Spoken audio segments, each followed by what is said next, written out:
Hi everyone, it's Hugh Culver, the author of Give Me a Break and the founder of Experts Intensive. In this video, I want to share with you the 7 most commonly asked questions by experts to me, and of course, my solutions.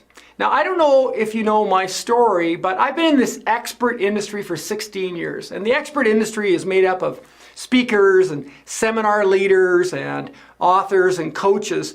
And I thought that I'd create quite a successful business after 16 years. But I'd also reached a tipping point where I just felt overwhelmed. I felt like I was on the road all the time. I wasn't really taking good care of my family. And I shut down my business and then rebuilt it.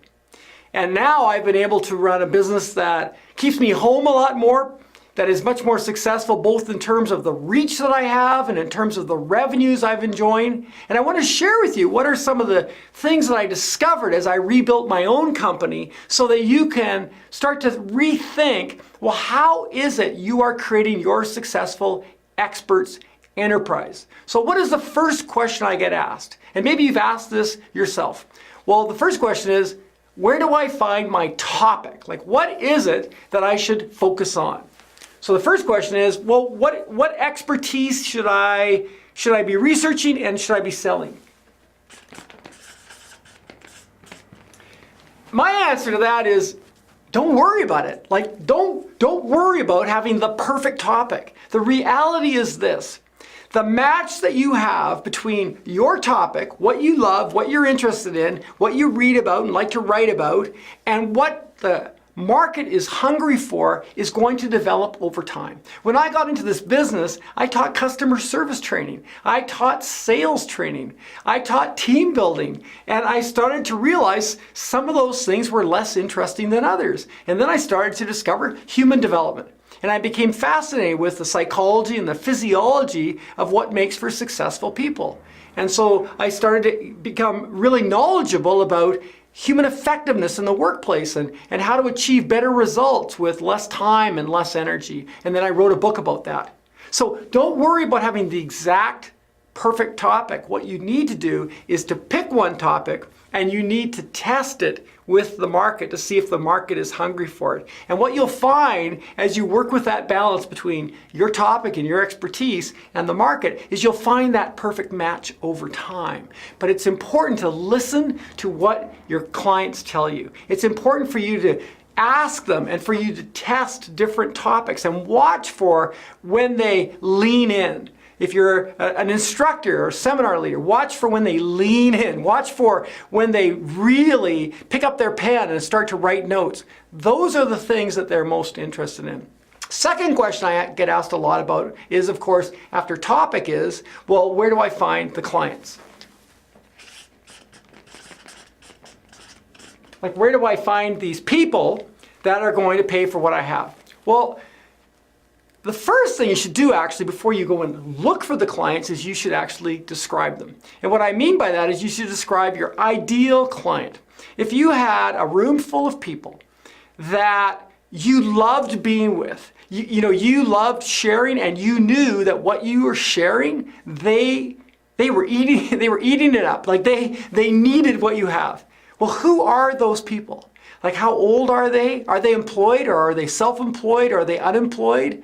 Like, what kind of jobs do they do or want to do? Like, who are these people? So first, describe your ideal client. Secondly, you need to teach them. You need to show them what you can do for free. The best way in this industry to start to open up your market, start to sell into your market, is to show them what you can do for them for free and to show them your best stuff. Now, a lot of people will say, that's insane. Like, why would I give away my insights? Like, why would I share my secrets? Like, why would I tell people what I do? Well, it's exactly the same reason why I'm doing this video. It's because it helps people to trust you. It helps people to understand what is it that you do and do they like it? Here's the reality. People every day will go and buy a single song or listen to a song for free. They will still pay to go to the concert. Even though they can get it for free, they will go to the concert. And it's no different than you. They may hear you on a free webinar or free teleclass. They may hear you live even in person for free. They still want to get the full package deal. The best way to get your market to understand you, to know you and like you and trust you, is to teach them for free. All right, third question is selling. You know, let's face it, a lot of people they're not comfortable with selling. They think that selling is like a late night infomercial. It's not like that at all. I think of selling as just simply finding a match. It's a match between, you know, what I have to offer, my expertise, my skills, my knowledge, my frameworks, and what the market wants. And if there's a match, great. And if there's not a match, well, that's fine though. Someone else there'll be a match for. And I like to also think of it as being a story that I share with them. So rather than, here's what I got, it's a story where I explain what I've experienced. And the story can start with, you know, have you ever experienced this? Like, has this ever happened to you? Have you ever been overwhelmed, had a relationship problem, you know, had a problem getting a project finished, had a problem organizing your personal wealth or your health? Have you ever had that? Well, I have as well. So then you say, I've been in exactly the same boat. I've had the same thing happen. But what I've discovered is, you say, there's a better way. I've discovered is that there's a better way of addressing that problem. In fact, you say, you know, some of my clients, some of the people that I've helped, they have found remarkable opportunities because they've dramatically changed, whatever. The clients have experienced that as well. Now here's how it works. So it's a very simple formula. Have you ever had this problem? Well, I have as well, and I've discovered there's a solution, and my clients have discovered it as well. And now let me explain to you how that works. You see, it's a story. You're just simply sharing. It's just like you're at a party and you're telling someone a story, and they're either interested or they're not interested. So selling is not persuading. Selling is not pushing. Selling is sharing and finding out if that person's actually interested. Okay, next question is, what about writing? If you've been on any of my other videos, you know I often talk about writing because I discovered, after all these years of being a speaker and a seminar leader, I discovered that writing is one of the most important skills as an expert that we need to develop. Because if you can write well, then you can explain well and you can sell well. So if you can write well, you can develop better blogs, you can develop ebooks, you can write your own book, you can develop better speeches. Writing helps us to organize our thoughts and to be articulate about our arguments. But for a lot of us, we're not writers. We're not disciplined about writing. Well, I'm going to give you 2 secrets to writing better.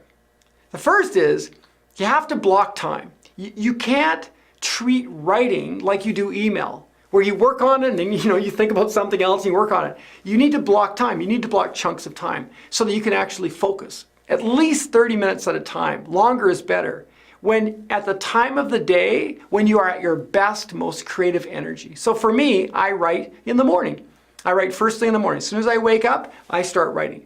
And to me, that first hour is the most effective, productive writing time for me. So I block that time.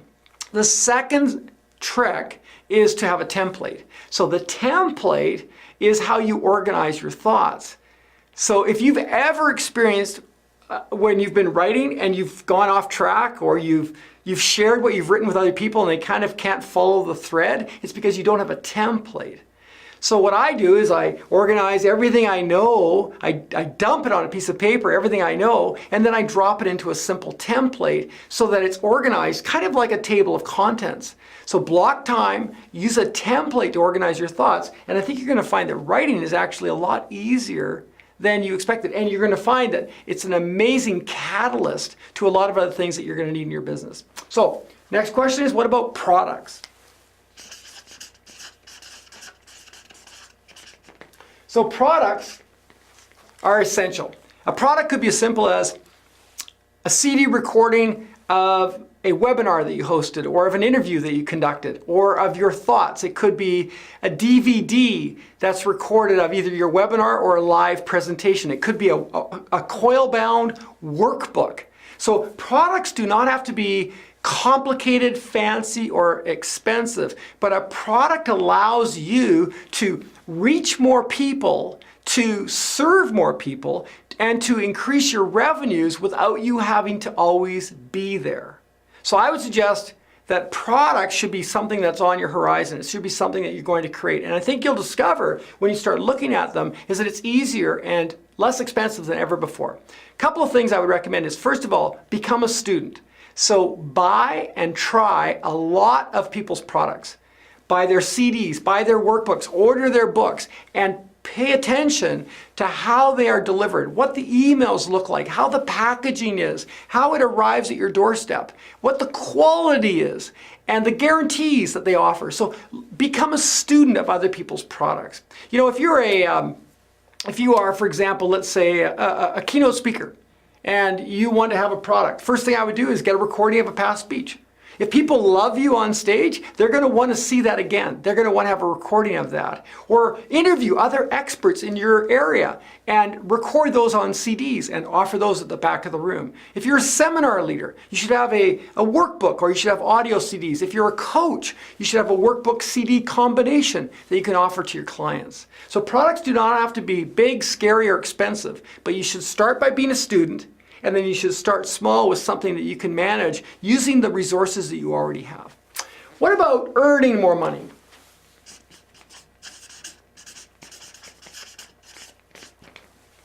A lot of experts ask me, well, how is it I can get from where I'm at now and get to a higher level of revenue? I'm doing well, but I'm not doing as well as I could. I have clients that love me, but I'm not being rewarded in the way that I want to be rewarded. Well, the first advice I would give you is get better. And what I mean by that is be as amazing as you can be. If you're a keynote speaker and you're not being asked back or being asked to come to someone else's event after you speak, then you need to get better on stage.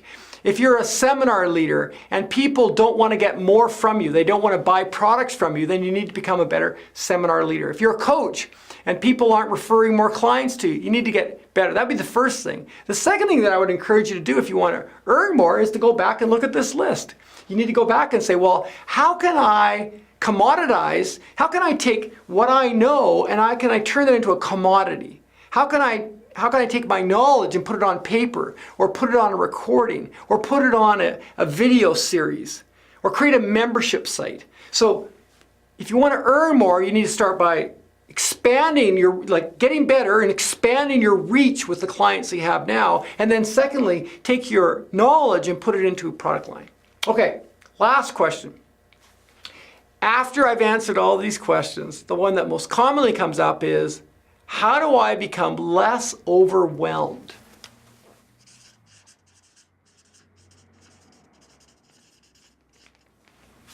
You know, if you're going to go and create an expert enterprise, the reality is it is a business.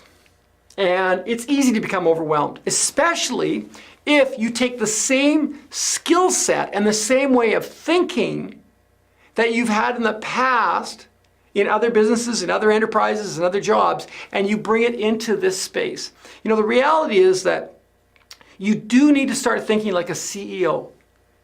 You don't want to think like a small business owner. Small business owners, they want to do everything. You want to think like a CEO. And the CEO is always thinking about, what are my goals? Where do I need to be by the end of the quarter or the end of the calendar year? So the CEO is always thinking, what drives me? Like, where do I need to be? The CEO is also thinking in terms of, who can I outsource this to? You know, you may be good at editing your writing, but there's people that love to do that and would love to take that off your hands. You may be good at doing your bookkeeping, but there's people that love to do bookkeeping and that's all they do, and they're probably better at it than you are, and they're a lot less expensive than what you should be charging to your clients.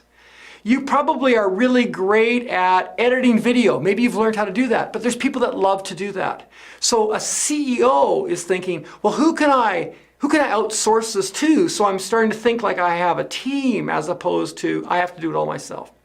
You need to unclutter your whole space. You may be home-based, which is great, but if you run a home-based business, it should be a place where you feel excited to show up. You should dress to go to work, and you should feel excited to be in that space. It should be uncluttered of anything that distracts you from making money, which includes uncluttering your whole inbox, includes getting clear about what you're working on today. And then finally, as I've talked about before, you need to block. You need to block time. You need to think in terms of appointments. This is my appointment for writing. This is my appointment for product creation. This is my appointment for touching base with my clients. So when you think like a CEO, you're always asking yourself, well, how can I get to these goals with what I have to work with? Not, how can I do everything in the same amount of time?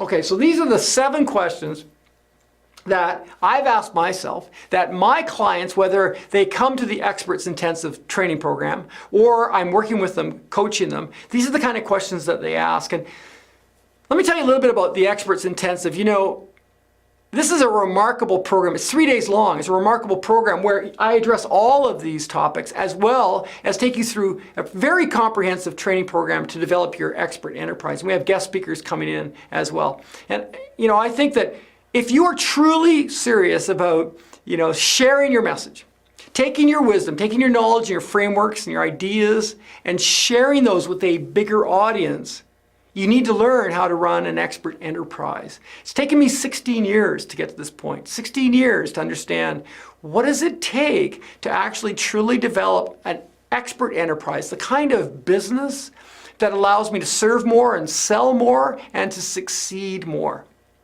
So it's the Experts Enterprise. I know there's lots of information on this page about that, and I hope you join us. Thanks for watching. Until we see you again, be your best, see the best in others, and make it happen.